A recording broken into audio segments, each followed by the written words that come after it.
let's bring in our Monday Political Insiders panel. Scott Morrison's former Press Secretary, Andrew Carswell, and Bill Shorten's former Chief of Staff, Cameron Milner. Welcome to you both, Andrew and Cameron. Look, Andrew, as Morrison's media advisor, you were there. You saw firsthand the toll that these political attacks took on Morrison. Tell us about it. Well, Shari, they were brutal personal attacks, and what was laid out by the Albanese opposition was a brutal character assassination of a sitting Prime Minister. And of course it is going to have a toll.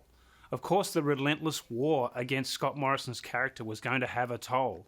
I mean, you do not work 18-hour days every day for 4 years in the toughest job in the country, dealing with some of the most horrific national crises that have been seen in decades, and endure those public slingings and the arrows that came his way and the personal attacks and the character assassination, and it not extract a toll. It did, and Scott Morrison was very brave in admitting that toll did eventuate. So it was hard to watch sitting there, knowing what was said about Scott in public was not the Scott that you knew in private. It was very hard to fight against that because there were some willing participants in the media that they were desperate to believe the Albanese narrative about Scott's character, and they joined in on the pylon. So it is no wonder that it extracted a toll that did. Cameron, what do you think about my suggestion that perhaps some of those who wrongly attacked him should now apologise? Well, sorry seems to be the hardest word for anyone in the Albanese government to say, let alone yesterday from the Prime Minister. But Katie Gallagher was a mean girl, and we know she weaponised. The Brittany Higgins situation. So politics was being played, and brutally. And as we've seen from Scott Morrison's own memoir now, it took a toll.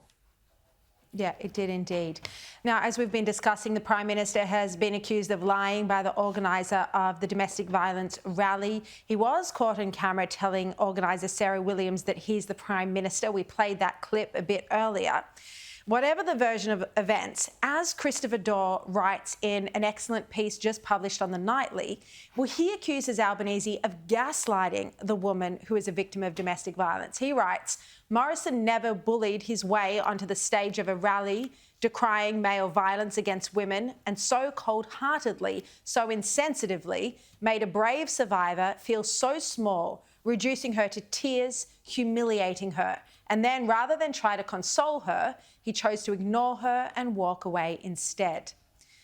And Christopher Daw says that Albanese is having a fight with a victim, a survivor, treating her like an irritant and then gaslighting her before insinuating she's a liar.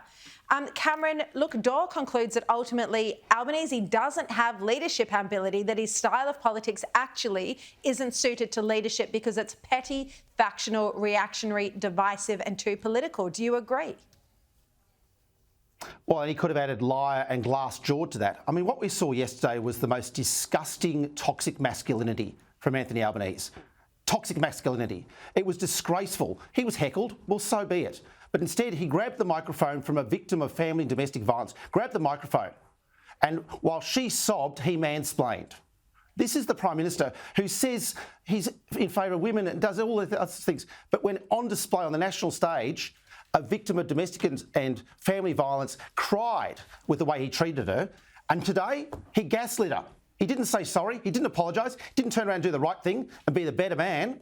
No, it called for grace, and instead he acted in disgrace. And that was a terrible, terrible moment as the Prime Minister of Australia. Very well said. Andrew Carswell. Christopher Daw also points out that the Canberra Press Gallery's usual ferocious critics have been strangely silent. And there's even the suggestion that might have been this briefing out behind the scenes against this domestic violence victim. Yeah, Shari, I think there's some grace that's been afforded the PM that wouldn't have been afforded Scott Morrison, particularly in certain elements of the media. I mean, I looked at 9 newspapers today, and not naming names of journalists, but there's one columnist that was a continual repetitive critic of Scott Morrison. But today's was like, it's a bad look for Anthony Albanese to do this. Well, come on, it's more than a bad look. As Cameron has pointed out. I mean, I don't know how you get to this point. It was like he wanted to ride in on a white horse and be a hero of the moment. But instead he lied and insulted the audience, He grabbed the microphone when he wasn't meant to, and he reduced the event's organiser to tears. If that was Scott Morrison, it would be misogynistic. It would be mansplaining. But no, this is just a bad look. No, 100%.